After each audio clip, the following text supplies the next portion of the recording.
Hello CBOs, welcome to the Construction Business Blueprint YouTube channel, the only YouTube channel to get more time, more profit and more control from your trade and construction business. On today's episode, we're going to talk about designing a business that works without you. So from owner dependency to owner control. So how to actually gain control from your business. So it's a hot topic. This session, like I touched on in previous videos, if you're a subscriber, if you're not, click the subscribe button because we're dropping content like this on a weekly basis. This session is about design because everything that happens in your business isn't through default, it is by design. You have designed it to be that way, good, bad, or indifferent.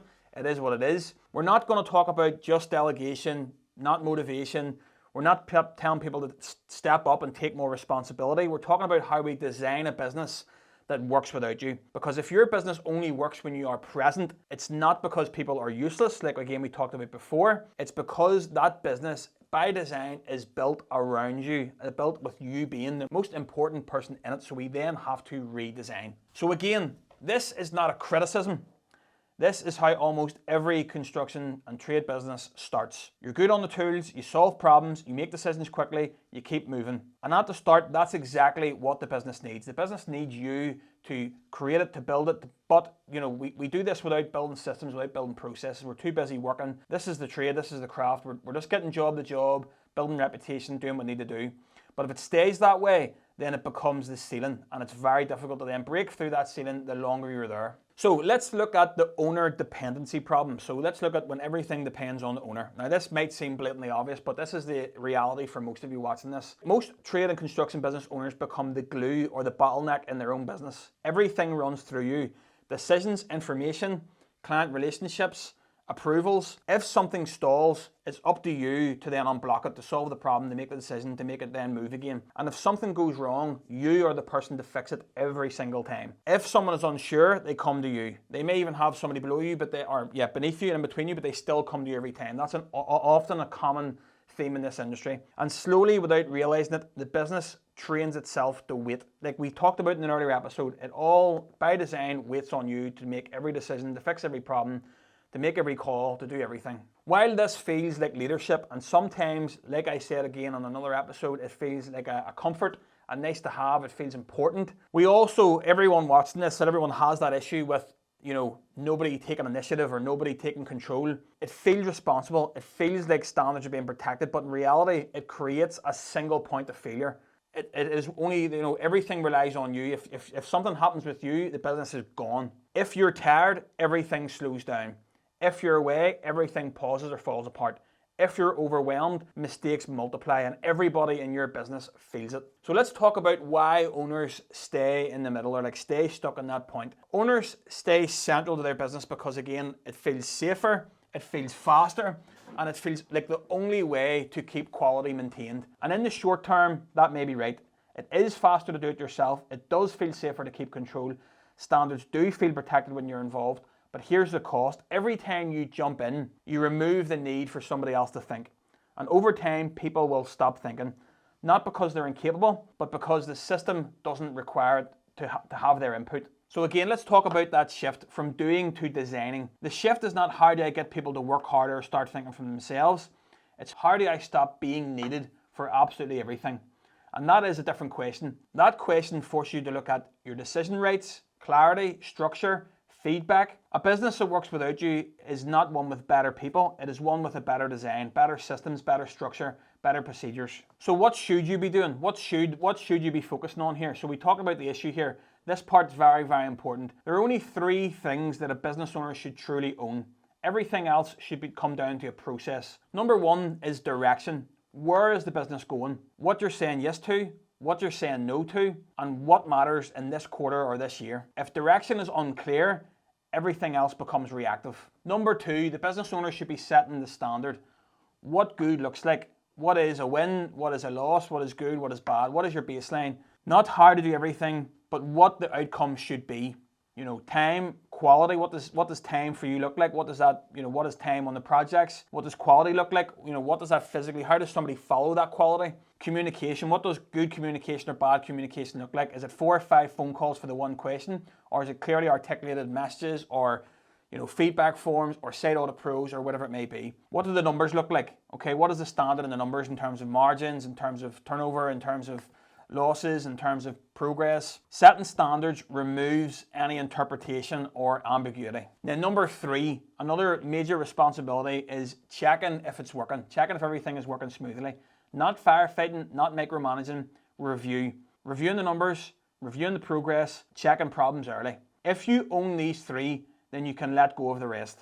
So if you have those things you have those at your fingertips, those things you can make decisions on, everything else sort of has to fall in line. So if you're still a non-believer, let's talk about the hidden cost of being the bottleneck here. When everything runs through you, decisions slow down, work queues build up, people stop taking initiative, and mistakes repeat. And then the owner says, I don't have any time to step back, I can't step back, this won't work for me. But that's the trap. You don't have time because you're stuck in the middle.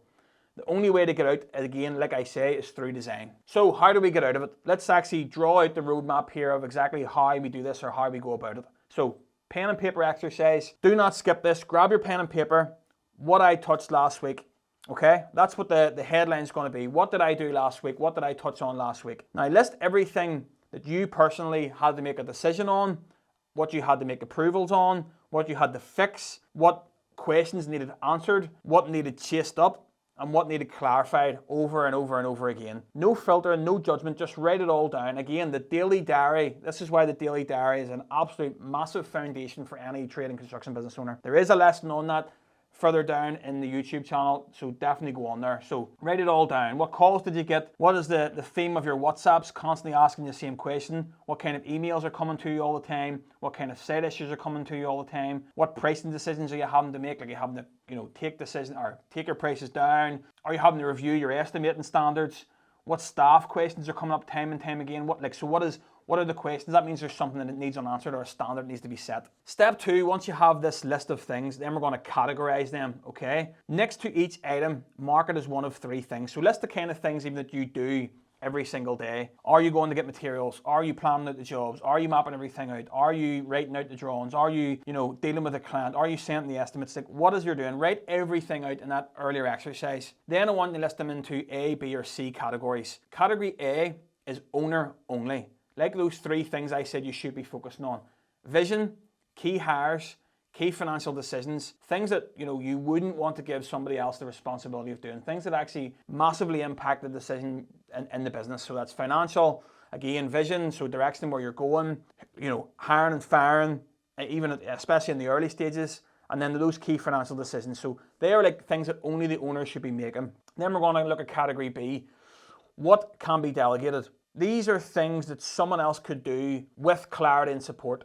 So with the right direction, with the right guidance, somebody else could make that decision. Is it that we need to get more materials for something? Having to ask for permission for that? Do we need to put purchase orders in place? Do we need to have a WhatsApp channel or something like that to request materials? Do we need to have sort of feedback forms? So do you need to be making all those site visits, or realistically could somebody on site be delegated to do a site audit report to bring you up to date with what's happening on the project without you being there, whether that's photographs or highlighted drawings, whatever it may be. Then C, what should just you not be doing at all? What should not be a task that you're doing absolutely whatsoever? Things that absolutely should not sit with you.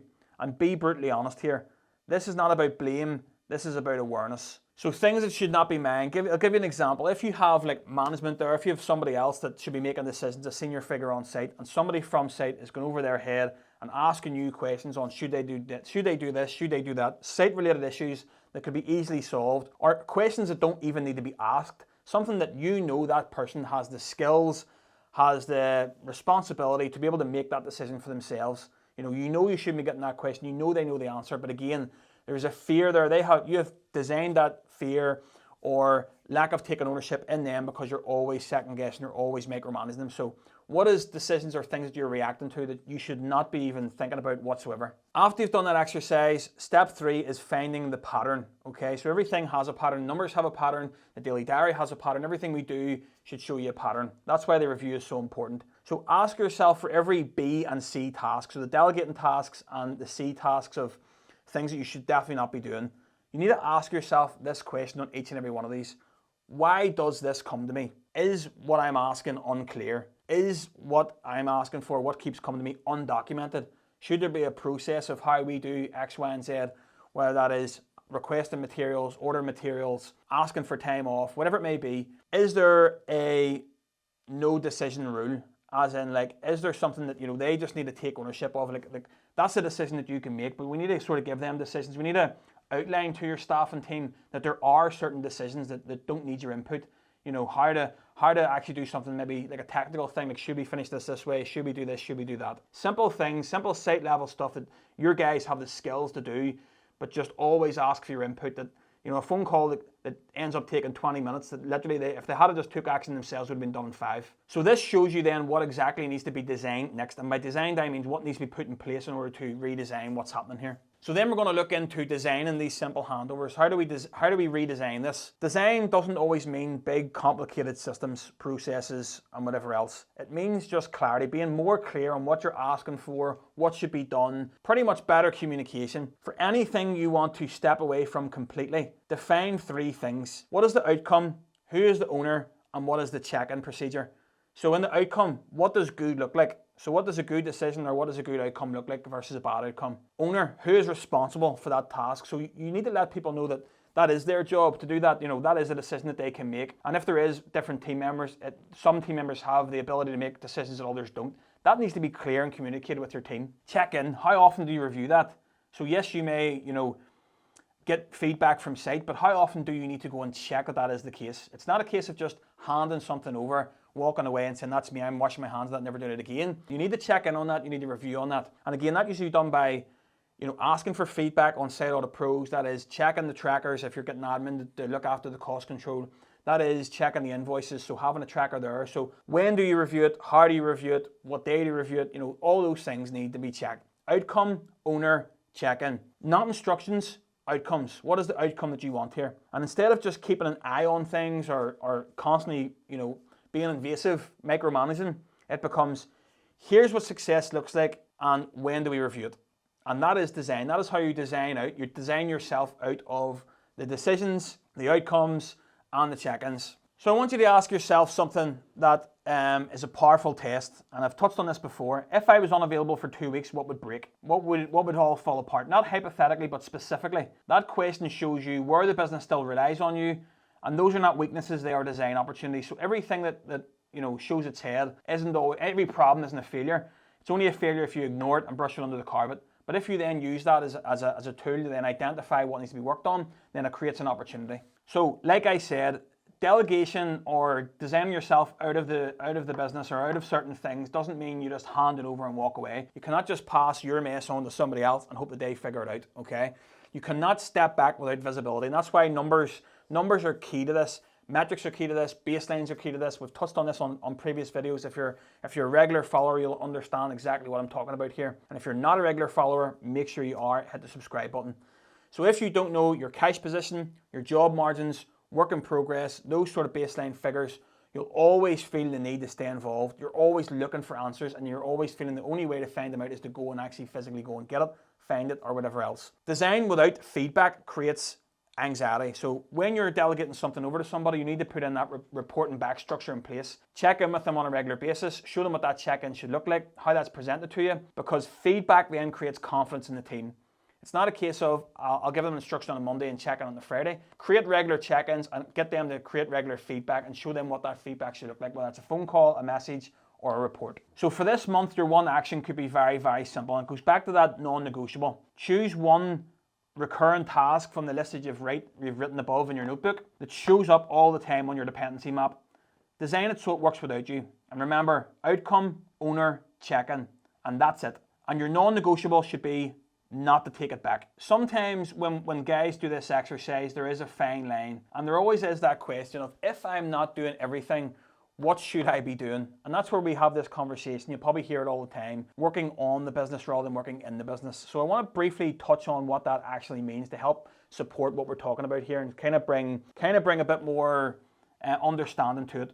Let's look at what people mean when they say work on the business, not in the business. And I want to be really, really clear here because it gets misunderstood all the time. Working on the business does not mean sitting doing nothing.